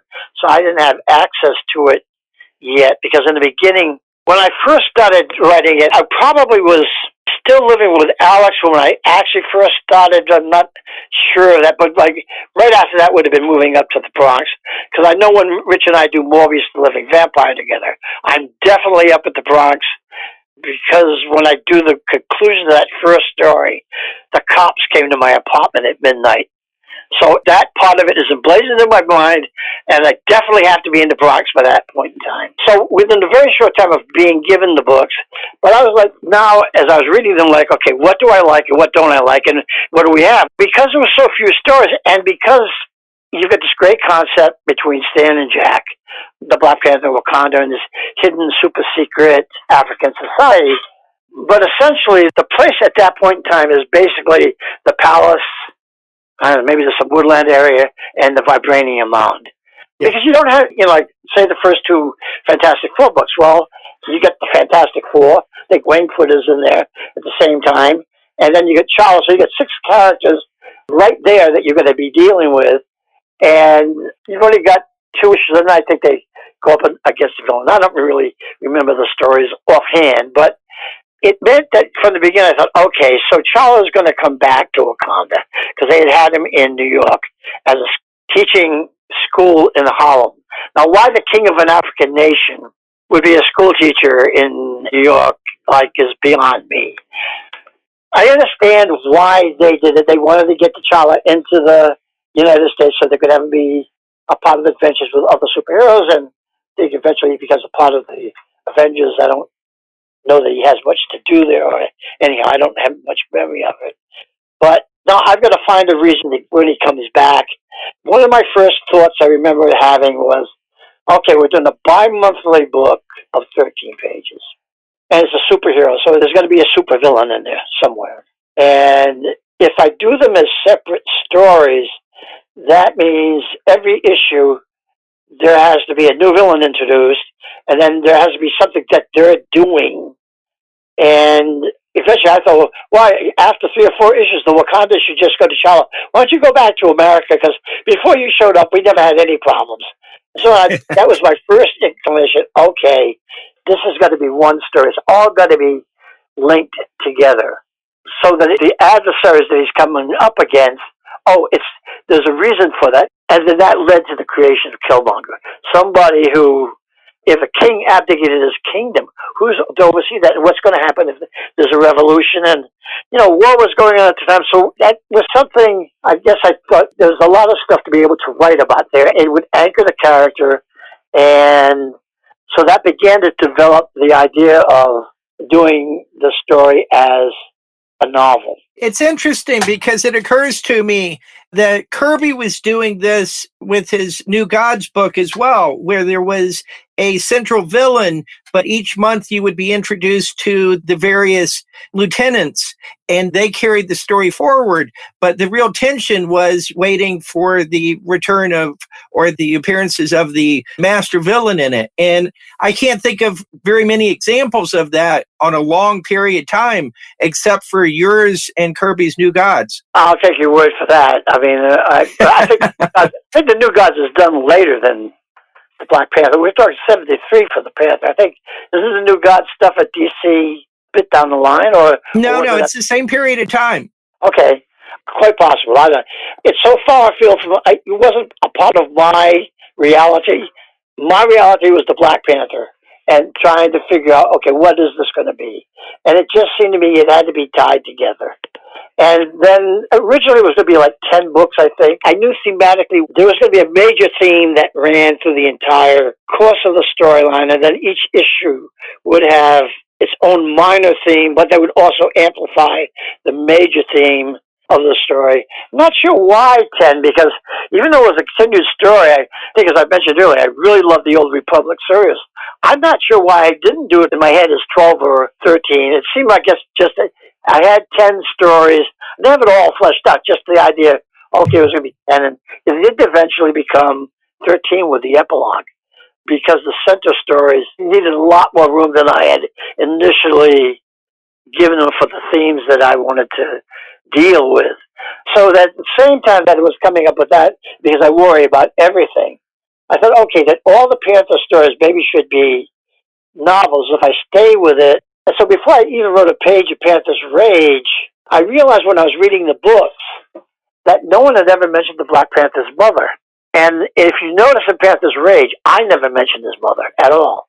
So I thought, okay, the next storyline will be he goes to South Africa and has to deal with apartheid, and while he's searching to find his mother, who for some reason, and I didn't know what the reason was in South Africa. Unfortunately, by the time I was finishing Panther's Rage, I was in the midst of a very emotional divorce. I was going to custody courts to keep seeing my daughter. I was fighting with editorial all the time. It was a very tumultuous time, and I realized I'm not going to have the focus and energy that I would need to research doing stories set in South Africa. And that's how the Panther versus the Klan comes about, because I could take him to Monica's home state in Georgia, and I had noticed that already there was an extremism that was starting to appear in America. The Klan was on an insurgence in various states in the Union. The Reverend Sunday Moon and a lot of the very strict religious groups who felt their way was the only way and there was no other way. And it seemed to me, well, that's something worth writing about. And I don't need to do a tremendous amount of research to bring him over to America. And so that's what kind of made me lean in that direction, and also something I wanted to write about. And it would be a totally different kind of story. I wasn't interested in writing the same story over and over and over again. And going back to the beginning, so now I also decided in doing Panther's Rage, Charlotte needed a villain, and that began. Now we're working on the idea that the stories are going to be connected. Started working on the creation of Killmonger. As much acceptance as that character has these days because of the movie, you have to understand that he was not accepted by Marvel editorial at all. While he appears on the first cover after that, he was not allowed to be on the covers anymore. And just your question is, why is that, Don? Well, the reason is because they were not used to a black character that was as angry and as ferocious and as strong as Eric Killmonger was. So literally, he couldn't appear on the covers again. And if you think I'm just saying it, you just have to look at the covers. He doesn't appear again until after years worth of books. And when he does, he wasn't even scheduled to be on that cover. I need to back up for 1 minute on this because I had no power over the covers. What you see in those covers, I had absolutely nothing to do with. Love some of those covers. The only way that I had anything to do with them is they're inspired by my stories. Because those books were low priority, they weren't A-list books. Editorial would go over them with whoever was going to do the covers, whether it was Gil Kane, whether it was Rich, whoever might be doing the covers. They would go over the artist and discuss what the cover was going to be. I had no input into it whatsoever. The cover with Charles being attacked by the ice wolves, originally, when Rich drew that cover, only the wolves are on that cover. And if you look at the cover, you can see there's a little figure of Killmonger. Editorial had decided, no, it's got to have a human villain in there. And they didn't have the cover redrawn. They had Rich put Killmonger between the wolf's legs. And he looks like a tiny little action figure. And he look, he's back, Killmonger. And that's the only time he appears on the cover of a book from the first time that he was introduced into the series. And then he's allowed the last book of Panther's Rage, which is 2 years and some months later, he's allowed back on the cover. Who at editorial would you say? I'm not going to do a he said, she said thing because you know what? We'll do that. And then suddenly because Don doesn't like that person, he doesn't like, that person doesn't like that person. And the problem is you're not looking at what the situation, what you could do in pop culture and what you couldn't. And there were unwritten rules. The problem that came with the Black Panther is I'm given an edict. You're going to do the Black Panther set in Wakanda. That's it. Yeah. Everything else is whatever I came up with and then discussed with Rich, and we had to pull off. And unlike the movie, by the way, we don't have millions of dollars. We can't go to a set designer. We can't go to a costume people. It all has to come in from when you're first creating the stuff. So now you're trying to create the villains, create the themes, create the stories, and it all has to be put together within the bi-monthly schedule. I remember that cover that you're talking about because it had a purple background and Klaus Janson inked it. It was striking, though. You were lucky because you had two of the principal Marvel cover artists working on the book at various times because you had Rich Buckler and then it was followed by Gil Kane. So you had tremendous story sense as your collaborators, not to mention once it becomes Billy Graham. Because Rich fought to be there. And whatever storytelling ideas I had, Rich had no problem. Because we were sitting side by side while we were working on those initial books. It's amazing that Rich had half a year on the Black Panther. He did 3 books, and by that time, there's just no way he could continually fight off. I don't know how Gil Kane got to be on the one issue in between. Gil might have did the extra work that month. I don't know. Maybe he liked that genre. I really don't know because I didn't know Gil that well. I mean, I certainly met Gil and talked with him maybe briefly, but I didn't really know him. Not like I did Billy Graham and Rich Buckler. So many people think that I got Billy on the book. I didn't have anything to do with getting Billy on the book. Yes, Billy and I were good friends. And by the way, you mentioned One Wakes the Dreamer, which was the first story I sold to Warren. The reason it didn't see print until years later was that Billy liked a number of the scripts I had done for Warren, and he took them along with the Vampire Storks, the Castle this Night, One Wakes the Dreamer, and a couple others, and he had taken them because he was going to draw them. And he actually drew the first page of One Wakes the Dreamer, which was off of my page layout. And I still have that original art. It was beautiful. But the art director at Warren at the time, and I think he just didn't have time to spend doing the artwork that he wanted to do. And I think that's eventually the reason why Billy quit. He didn't want the staff job. He wanted to be an artist. Billy wanted that freedom, not to just be, like the drawing would give him freedom so that he could do a lot of things. And Billy had a lot of talent, and Billy was truly a Renaissance guy. But, Billy also wrote, he also acted, he also did stage designs. He did stuff for the Amsterdam News.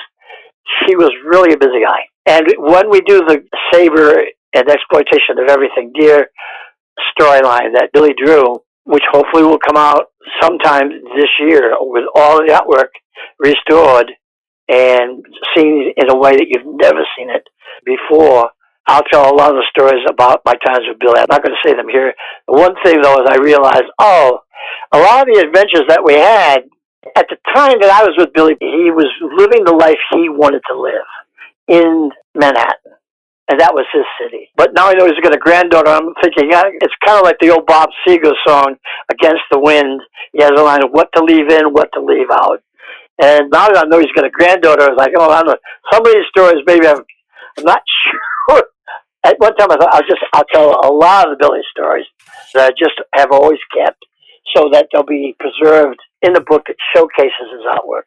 But at any rate, I didn't choose Billy for the Panthers Rage book. I didn't have that power to do that. Marvel editorial put him on.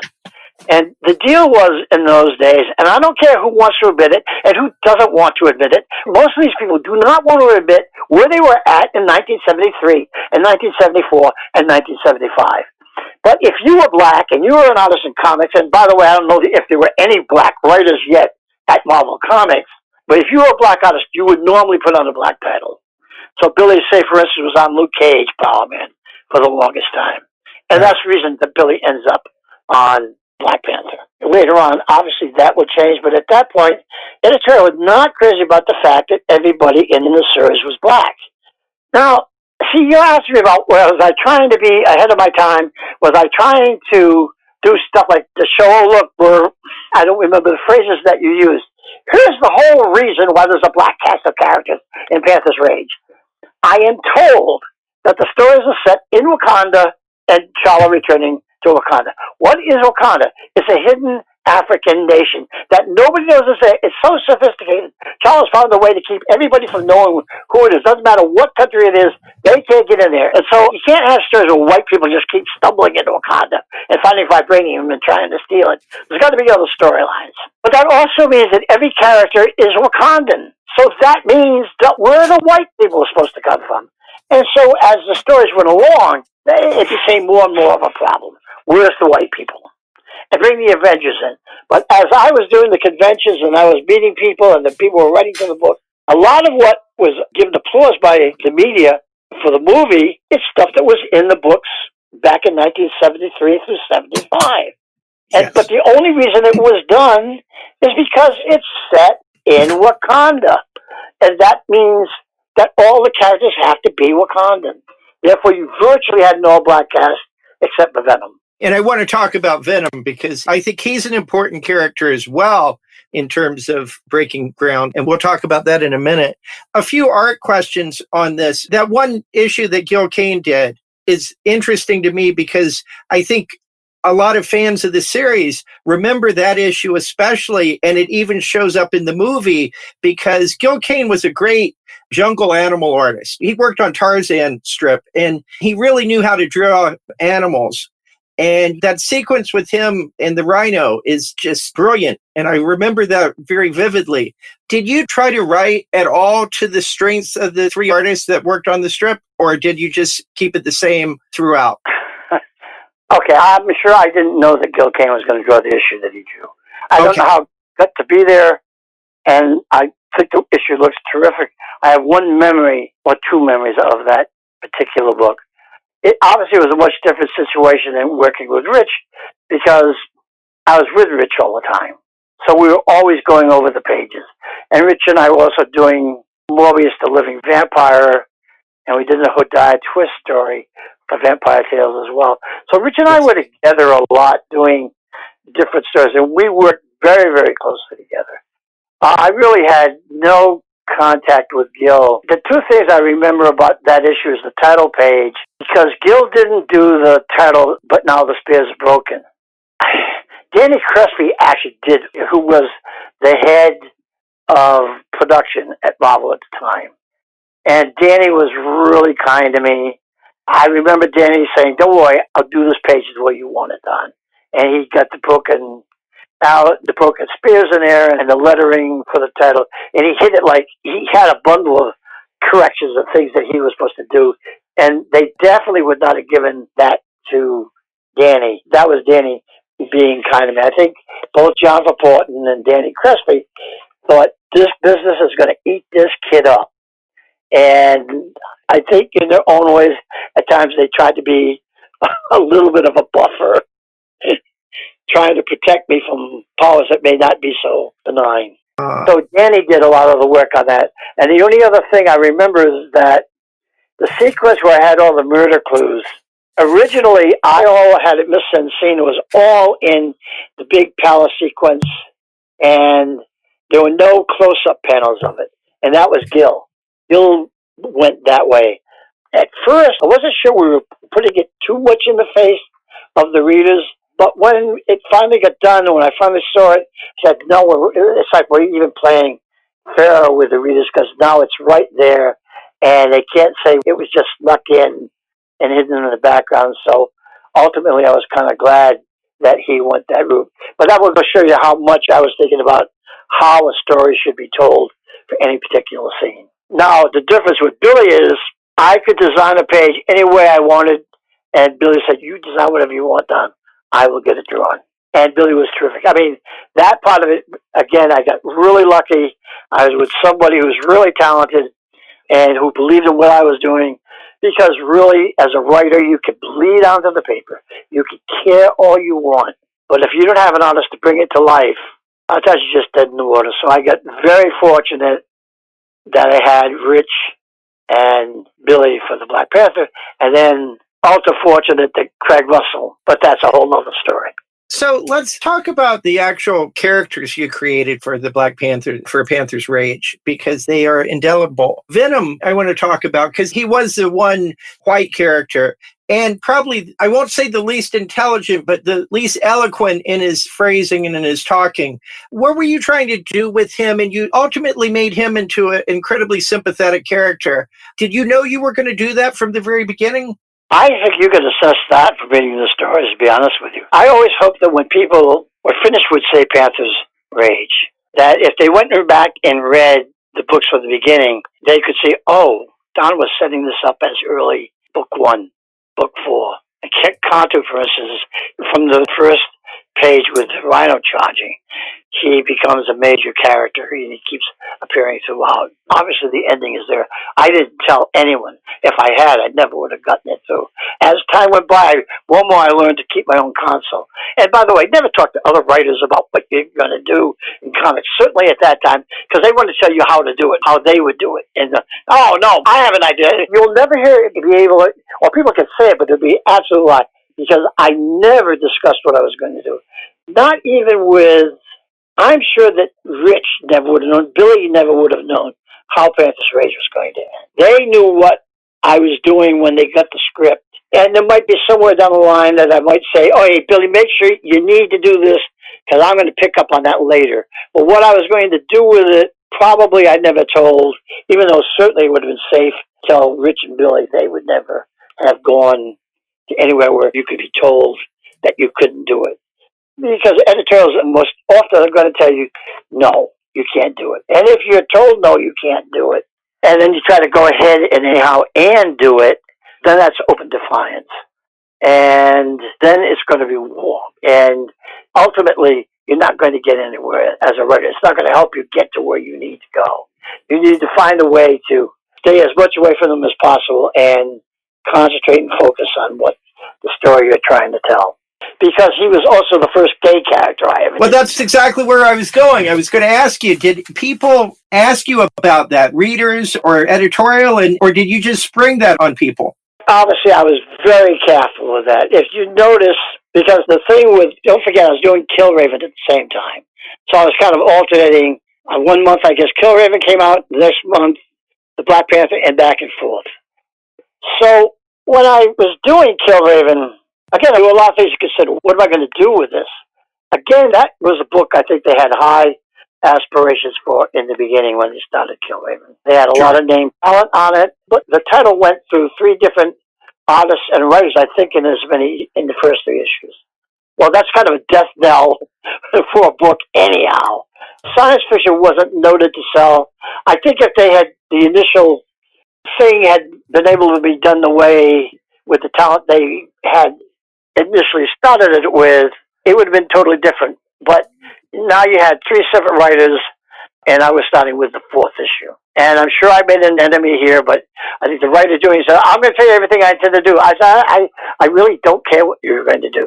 I just want to write my own stories. You guys are writing like 4 or 5 books a month. Can't you possibly just let me write my own stories? But they didn't think I was a good enough storyteller to do that. And so when the fans started reacting so much to the book, there was a lot of antagonism about it. And, you know, there's a lot of egos at play there, but there were also things, what you could or what you couldn't do. And I knew early on, for instance, that I was going to have Mishula and Camilla get together. Pretty quick into bringing her into the group, I knew this is something I'm going to do. I might not know exactly when I'm going to do it or how I'm going to evolve that. And I did the same thing I did with Taku and with Venom. Every issue they had a scene. They had a scene that was just theirs. That jail scene is my favorite scene in the entire series. Oh, great. All the characters had a scene that was theirs. And if you look at the approach to leading up to Camilla and Mishula being together, it's kind of the same format, if that's the word I want to use. But continuing to have a scene that has the 2 of them together. And it's very intimate. There's a real connection between the characters, but they're not the same characters. They have really totally strikingly different personalities. But while doing the Killraven thing early on, and I had just done a couple of sequences with them together, it was then I got called into the editorial office, and they wanted to know if an artist had objected to the salt and pepper relationship. That's their quotes, not mine. And so then I was being asked if I was going to do a salt and pepper relationship. in the Killraven strip. And I knew it was too early. If I told them I was going to be told I couldn't do it. And a lot of times when you're speaking with people in comics, you have to figure out a way of expressing it that they'll get and they'll understand. And at that time, Modesty Blaze was a big favorite of many people working in comics. So I said, basically, right now it's just Modesty Blaze and Willie Garvin and your friends and warriors together. That's something like that. Then I kept hoping that you guys would come along and keep saying, Don, when are you going to let these two get together? But, I had not just quit the book. So now I know I have to be really careful with the Venom and Taco stuff. And I knew I could never have him come out. Then I was already on shaky ground with the interracial stuff. And thankfully, the readers really did start. As well, I felt I had enough support from the readers, I could say, okay, I want to go see Stan on this.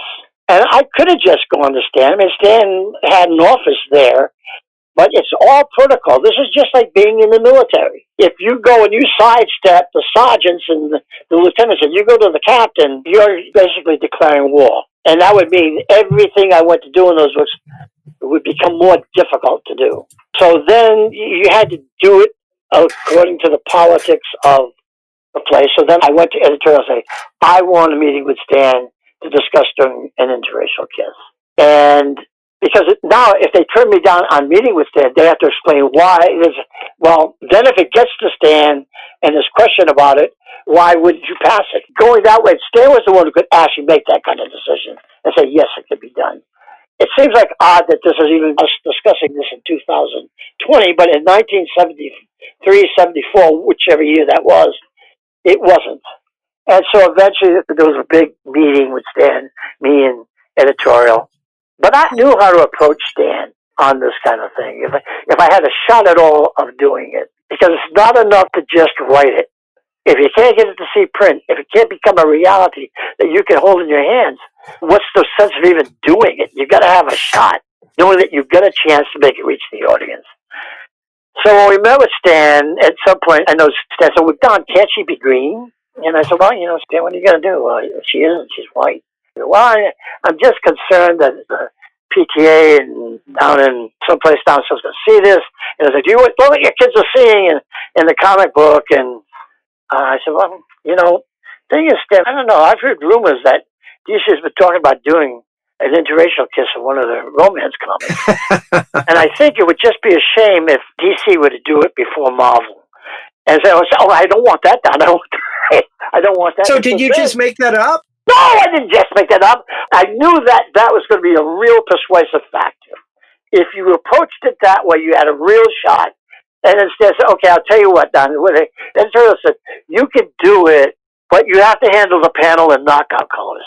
And knockout colors means that both characters would be colored purple. Apparently their idea was so that nobody could take the panel and hold up, look, it's an interracial kiss going on here. By this time, I'm being called into the editorial office on every single book. I don't care which book it is.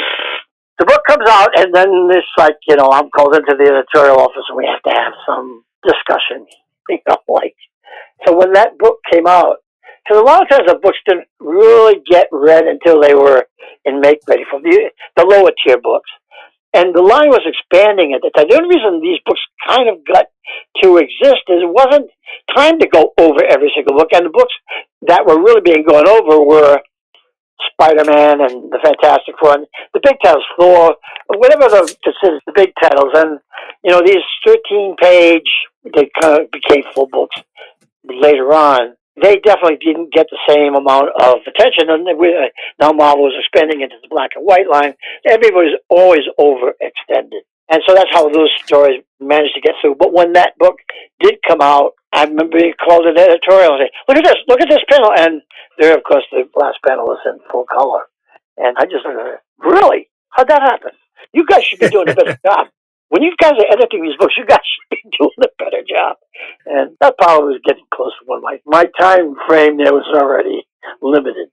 I wanted to ask you a question about the entirety of Panther's Rage for a minute, in that Alex asked you about EC Comics earlier, and there's a lot of aspects of that seem like, on individual storylines, seem like they were very EC influenced in terms of the characters, like macabre. They were grotesque horror kind of images. I hadn't seen this stuff enough at that time to be influenced by. I could promise you, EC never entered my mind while I was writing Panther's Rage. So literally, any other questions you have, but it just wasn't there. Just like saying I didn't really have the exposure to Will Eisner. Now later on, when I was doing the adaptation for the Moonstone, there's a page where it's clearly inspired by Will Eisner. I saw a page that Eisner had done, and I thought, oh, I could get 100 pages of that novel into one page of comics if I do what Will did with the Spirit page. And it is exactly inspired by Eisner. There's places in Zoll and Lady Ride, I can show you sequences that are clearly influenced by Milton Caniff. Like they're definitely Caniff inspired. But Panther's Rage, there's no EC in there at all. I'm going to pay you a big compliment on this, in that I think that ultimately this is a work that is talking about war and the aspects of war in the same way that Kurtzman explored the Korean War during Two-Fisted Tales in those. And I wondered, was this Vietnam War influenced? Because this was about the horrors of that kind of combat and the effect it has on people. It's definitely about war. Without it, so is War of the Worlds, which is the reason why later on I got to where, when I was going to do Detectives Incorporated, the original story that Alex drew back in 1969, I had written 2 Detectives Incorporated stories. Alex was going to start drawing the second one. I don't remember how we got sidetracked, and it didn't happen. But I bring it up because there were 2 storylines in those first 2 stories. One, Denning has to shoot a kid to save Denning Rainier's life. But in the 1969 version, it's dealing with the South Bronx gangs, and they're in the rooftop on the South Bronx. The second story was about the Vietnam War, called The Night They Died. When I finally got the chance to do Detectives Incorporated again, the first story really dealt with college campus riots. Well, by 1980, I guess it was 1979, 1980 when I wrote the first Detectives Incorporated, nothing was going on in college campuses. So it no longer interested me to write about it. And that became the story where they're up in the South Bronx. Because I really wanted a sequence that would be so emotional and devastating. And I wanted the idea to explore that a lot of times in comics when people have to kill somebody, they don't have to live with the killing. And it brought such a humanity to Denning's character, because Rainier had so much going on in his personal life. Is such a shambles. And the second storyline, like I said, originally was going to be about the Vietnam War, but now it just come off of Killraven, the Black Panther, and even Saber, while Saber deals maybe even more explicitly with war at some extent, although the plot line is like set in 2020, remembering that I wrote it in 1977, and that book almost didn't get finished because it was so controversial. But in going to Detectives Incorporated, I thought, the second storyline would be the murder of a woman who was gay on a beach. I suddenly forgotten the name of the park. But every place is actually real.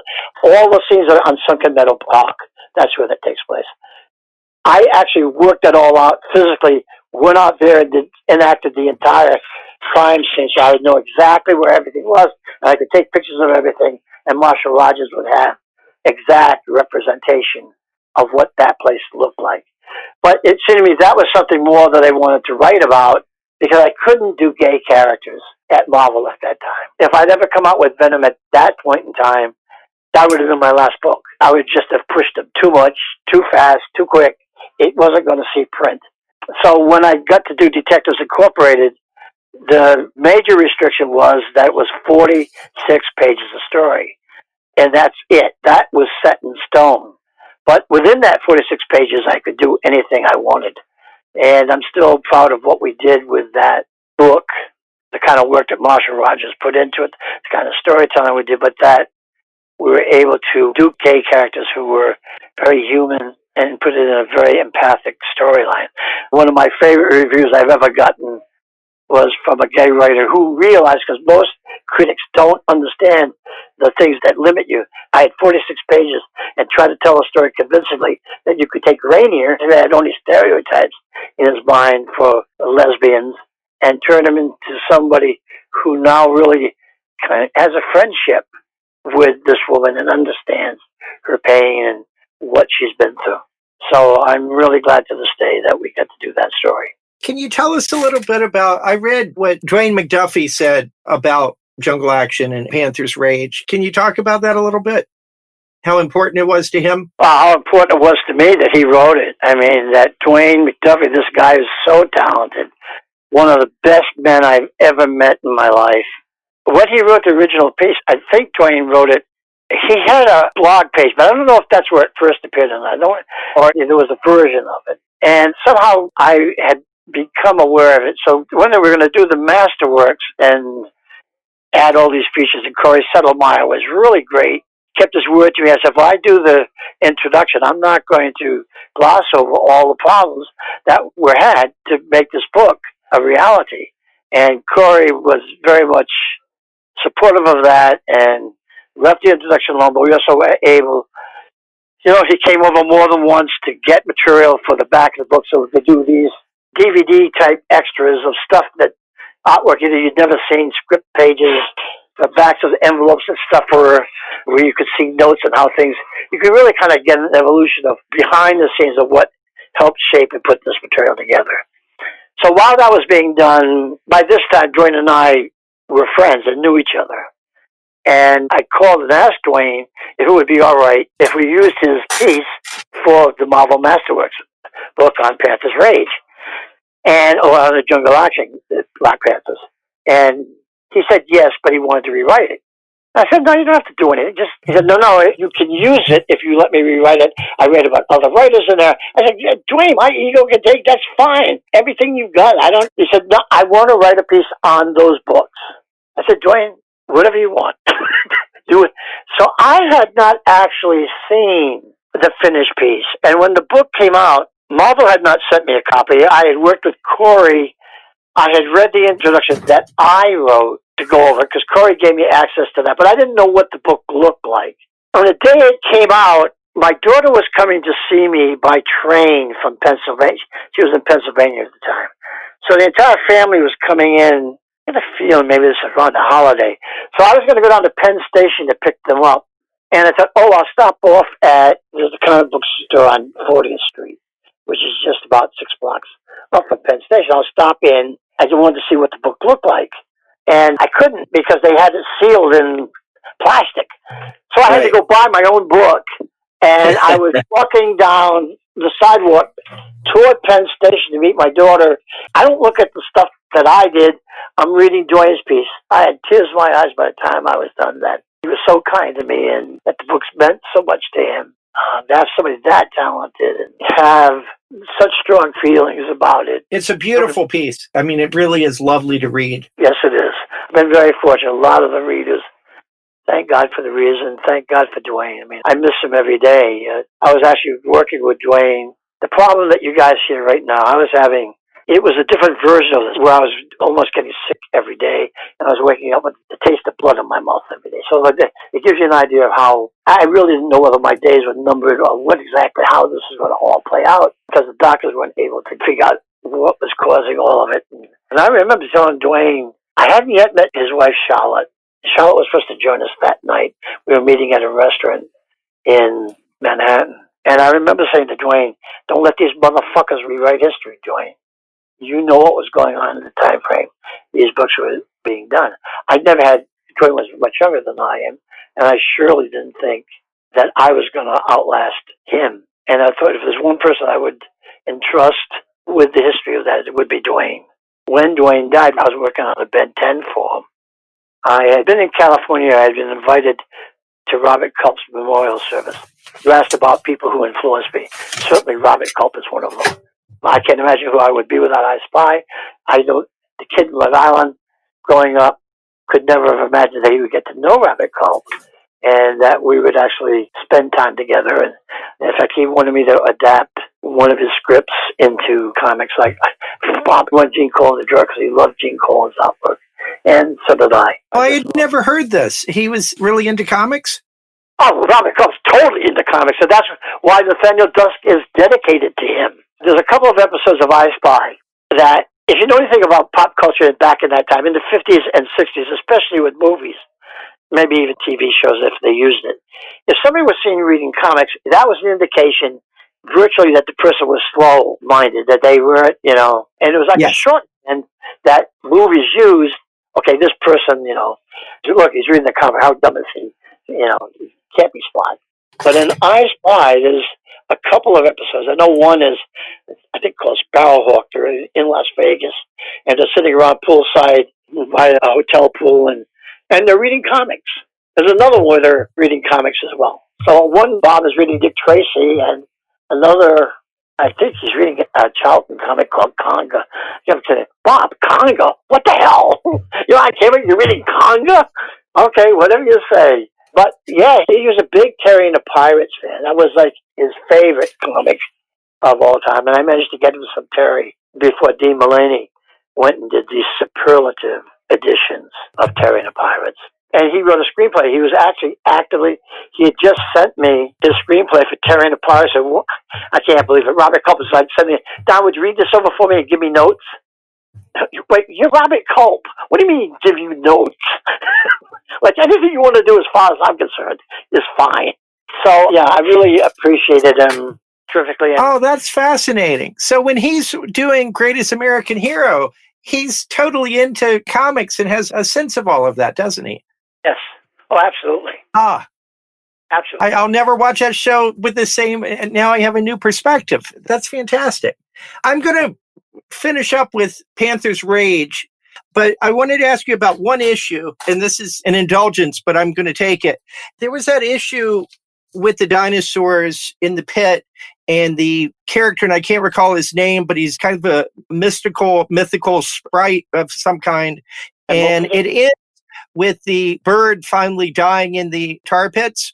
Is there a connection between the bird and the sprite? Because he disappears when the bird dies. And I just want to say that's one of the most poetic issues also, that I said what my favorite scene was, but that's an issue that I love. You're always poetic, but that one especially just held up incredibly well for me. And I wondered what your thoughts were on that issue especially. Okay, number one, somebody wrote a really incredibly in-depth piece on that particular scene you're talking about. But to be honest with you, that type of question, there is no answer to for me. I really believe what you find in that scene, that's for you to determine. If you have to explain what it means to the person, you're really taking away any power it might have in the way that it speaks to a person.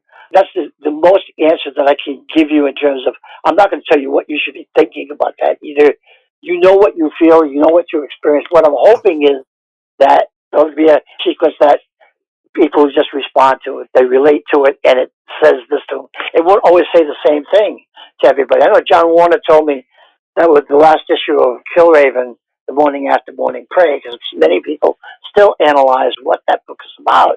You have to be listening, and he has a certain piece of music that he would play every time he read it. He said, you have to be listening to this music to really understand that piece. I said, John, whatever works for you. If that's what you need, then that's what you should do. And if it brings you enjoyment, and at the same time it gives you a sense of meaning that you didn't have before, then I'm all for it. So I'm glad that you feel that it was poetic and that it spoke to you on that level. And it's just amazing to me that the books we're talking about right now, they're over 40 years old. And the fact that so many people still come up to me and they know exactly where they were when they read a particular book, what impact it had to them, what it said to them. And I don't know why it should surprise me, because I have my own stuff. I think we're talking about, say, the Bloodwing, or See Them Die, or like Steve Carell dying. Well, I know exactly where I was with particular books and what it meant to me. And that I don't know who I would be if those books, that movie, this TV series weren't part of my life. So it all depends on how you relate to it individually. The only thing I hoped is that when people started to read one of the books, that they would start reading it and think, oh, this isn't just another comic I'm going to fluff through and it's just going to throw it on the pile and I'm on to the next one. And I was hoping that some people would get something from it and go, oh, wait a minute, let me go back. I need to pay attention here. This isn't just another comic to get through for the month and then get to next week's comics. I hoped there would be something in it. So, and the storyteller can't really ask for much more than that, that there are people out there that care so passionately about these stories and relate to them so much, and been able to relay that to me over the years. I mean, it's just the basic. You instilled a love of comics in me that is why I'm 60 years old and I'm talking to you today about comics. Oh, that's right. I'm 74 with a voice I can hardly use. And even though I really appreciate what you guys do, because once the history of these things are lost, it's gone. Yeah, that's true. So if I could do something to help, like when Rich died, I was with his widow, Mila, and Mila was crying. One time I was with her and said, please don't let them forget Rich, Don. Please don't let them forget Rich. Not as long as I'm alive, Mila. And if you notice, if you're on my Facebook page or you go up on the DonMcGregor.com website, you'll see that I'm very, very, very fortunate. Before we end this thing, not only do I get to work with Tom Sutton and Rich Buckler and Craig Russell and Billy Graham, but then down the line I get to work with Jose Ortiz and Esteban Maroto and Mike Mayhew and Dwayne Turner. Dwayne and Mike became really best friends. You know, like a lot of the others. Gene Colan, I love Gene dearly. At one point, I saw Gene. I went to the hospice the day before he died, I guess, and I spent the day with him into night. Got incredibly lost coming back, trying to get back into Brooklyn. I got so lost. I was for hours lost in Brooklyn. But I spent hours sitting with Gene. Well, first I was sitting in a chair and we were talking. And Gene still had a question behind here. He was a day away from dying. But if I quoted a line to him, like I can't quote my own material, but I can create other writers. And I remember like telling him a line from Bloodwing that I've always loved. I'm tired of people looking at me and seeing only themselves. When you look at me, you see me, or you see nothing at all. And she said, write that down, Don. Write that down. I think I told him a quote, we shall never cease from exploration, but the end of all our exploring will be to return where we first started, but to know the place for the first time. And here's Gene, only has a date off. Don, write that stuff down for me so I can study that stuff tonight. And for the last 2 hours, I guess we were together, I just sat on the edge of the bed with him. And Gene had huge, large, incredibly strong hands. And we just held hands and sat in the bed, and I quoted things to him, and we told stories back and forth. I got to tell you a quick Gene Colan story. Yes, please. The first thing Gene and I ever worked on together was a Killraven, something worth dying for. And later on, I did a Hodiah twist story called The Hero Killer Principle. And that was much later. I don't know how many years later, but at least 4 or 5 years. 4 years later. Okay. 4 years, because 74 was The Amazing Adventures 26, and the other was 78. You guys know all this stuff better than me. I knew it was sometime later, because for Gene, every time we're talking, I'm with his wife, Adrian, and Adrian's going, Gene never talks to me about the stories he's drawing. Because he's stopping, every page, he's saying, hey, look what's happening now, look what's happening now. And I think it was just the kind of story that Gene really, really liked. And so one night I'm talking to Gene, and I go to Gene, you drew the Serpent Stallion. You really captured the Serpent Stallion, exactly what it was. You understood everything. It's like you were inside my head, Gene. And Gene goes like, Serpent Stallion? Yeah, in Killraven. What's a Killraven? When you and I worked together on the Killraven thing, and Gene's going, we worked on the Killraven? Yeah, Gene, you even drew Camilla Frost nude. Do you remember? And then they had the Serpent Stallion on. So Gene he's going, the first one we ever worked on was Hodiah Twist. And I said, it's not, Gene, I swear to God, it's Killraven. So at some point in time, because Gene and I worked together a lot, and at the end of his life, he was living fairly close to where I was. So I would try to stop and see him once a week, or once I knew he was there. Because in the beginning, I had no idea he was living that close to me. And one time he had to have dental surgery, and so I said, Gene, I'll take you there. We're driving to someplace in Brooklyn, and if you know anything about living in the city, like wherever there's doctors' places and dentist places, there's no place for you to park. It's like crowded, and I had to find a place to park. And Gene would say, okay, Don, I'm going to go and have this thing cut out, and I'll get a car service home. No, Gene, you're not going in to have surgery and be alone. I'm going to find a place to park this car, and I'm going to go wait for you. He said, oh, no, Don, Don. I said, Gene, you can ask a lot more of me than this. I love Gene Colan. I loved working with him, and I feel profoundly privileged that I got to be a part of his life. And I told his daughter, Nancy, as long as I'm around, nobody's going to forget your dad. I just feel there's a real necessity, and I've told Billy Graham's granddaughter, Shauna, that, again, Billy's such a part of my life. And right down to when I was going to do the Ku Klux Klan stuff, when Billy got the first script, Billy called me up. He goes, Don, you sure you want to do this? I said, yeah, I'm going to do it. Yeah. He said, hey, listen, Don, I'm up here in Harlem. The Klan isn't coming up here to get me. You're living out in Queens. Are you sure you want to do this? And I joke it with Billy, and I say something like, oh, come on, Billy, they can take a joke, can't they? And I can still hear Billy's tone of voice now. No, they can't, Don. They can't. And, part of just the friendship of Billy and I, still remember the very last phone call that we had together, but that's being safe and saber, the exploitation of everything. Mm-hmm. That will have my last lines that I remember to this day, because Billy said it's something that he didn't have to do, and we had no idea at the time that it would be the last time he and I ever talked again. We'd talk again. Well, this has been awesome, Don. We've had a great time listening to your personal history of your life, as well as your life in comics, on the Comic Book Historians podcast with Alex Strand and Jim Thompson.